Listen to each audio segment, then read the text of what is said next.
तो उस बोझ को लेकर कब तक चलेगा?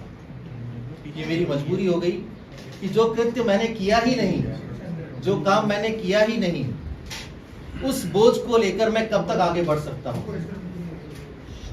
क्योंकि जिस तरह से शुरुआत में मुझे भरोसा दिलाया गया था कि आप चिंता मत करो, सुप्रीम कोर्ट तक जाएंगे, जो व्यक्ति ये बात करते थे आज उन्होंने इस केस से संबंधित बात तक करना बंद कर दिया।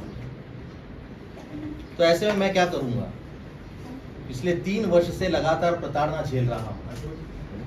कभी 8 घंटे, कभी 9 घंटे, कभी 5 घंटे, कभी 10 घंटे, ऐसे ऐसे सवालों के जवाब मैं देता हूं।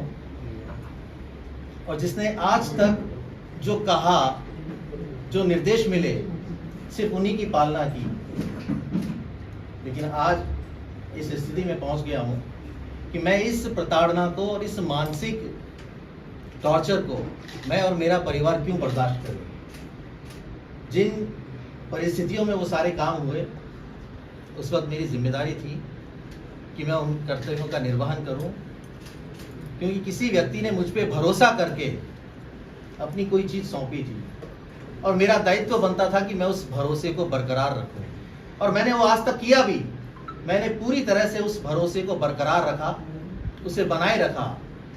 आज तक आप सभी के सामने ये कहता रहा कि ये सारे की सारी जो घटनाएं हैं, ये जो ऑडियो क्लिप्स हैं, ये मुझे सोशल मीडिया के माध्यम से मिले।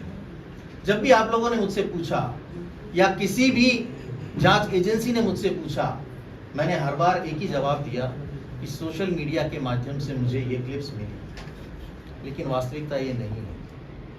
वास्तविकता ये है, 16 जुलाई 2020 को शाम को कुछ ऑडियो क्लिप्स वायरल हुई आपके माध्यम से, क्योंकि मैंने अपने फ़ोन नंबर 9829620202 से आप सभी मीडिया के साथियों को वो ऑडियो क्लिप्स भेजी थी। उन ऑडियो क्लिप्स में कथित रूप से खरीद फरोख्त कर, विधायकों की खरीद फरोख्त कर सरकार को गिराने की साजिश रची जा रही थी। और मुझे जो कहा गया मैंने वो किया। अब घटना इस तरह से थी, 16 जुलाई 2020 को मुख्यमंत्री अशोक गहलोत जी होटल फेयरमाउंट आए थे, क्योंकि उस क्राइसिस के दौरान जो विधायक इस तरफ थे उन सभी को बाड़ेबंदी के रूप में होटल फेयरमाउंट में रखा हुआ था। और लगभग दोनों समय, सुबह और शाम, मुख्यमंत्री अशोक गहलोत वहां आते थे, बातचीत करते थे और ये उनका रूटीन था। 16 जुलाई 2020 को लगभग 3:30-4 बजे के आसपास वो होटल फेयरमाउंट से निकल गए। उनके जाने के 1 घंटे बाद उनके पीएसओ रामनिवास का मेरे पास कॉल आया कि आप तुरंत आइए मुख्यमंत्री निवास, मुख्यमंत्री जी आपको बुला रहे हैं। मैं वहाँ से 10 मिनट बाद निकला और सीधा मुख्यमंत्री आवास पहुँचा। चूँकि कूकस बड़ी दूरी पे स्थित है, आने में लगभग 1 से 1.5 घंटा लगता है। उस दौरान भी मेरे पास 3 से 4 बार रामनिवास के फ़ोन आए कि आप अभी तक पहुँचे नहीं।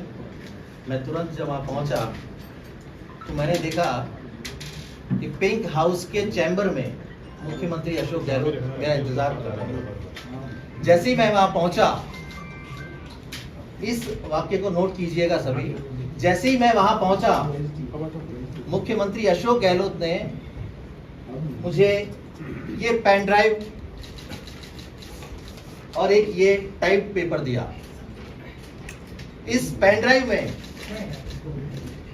ड्राइव में वो तीनों ऑडियो क्लिप्स थी जिसको मैंने आप सभी के माध्यम से जनता तक पहुंचाया। ये वो पेन ड्राइव है और ये वो एक स्क्रिप्टेड टाइप्ड पेपर है। आप सभी को याद होगा कि उस दिन मैंने ऑडियो क्लिप्स के साथ एक ये पेपर भी भेजा था। इस पेपर में कथित रूप से गजेंद्र सिंह शेखावत जी, जो तत्कालीन केंद्रीय मंत्री थे, दिवंगत हमारे विधायक भंवरलाल शर्मा जी और एक कोई संजय जैन, इन तीनों की बातचीत का हवाला दिया गया था। और इस पेन ड्राइव में ये सारी चीजें थी। पेन ड्राइव और ये पेपर देकर मुझे कहा कि तुरंत जाइए और मीडिया को ये ऑडियो क्लिप्स सर्कुलेट कर दीजिए। अब चूंकि पेन ड्राइव से तो सीधे सर्कुलेट नहीं किया जा सकता, मैं इस पेन ड्राइव को लेके तुरंत घर आया। घर आके मैंने इस लैपटॉप में इसको ट्रांसफर किया।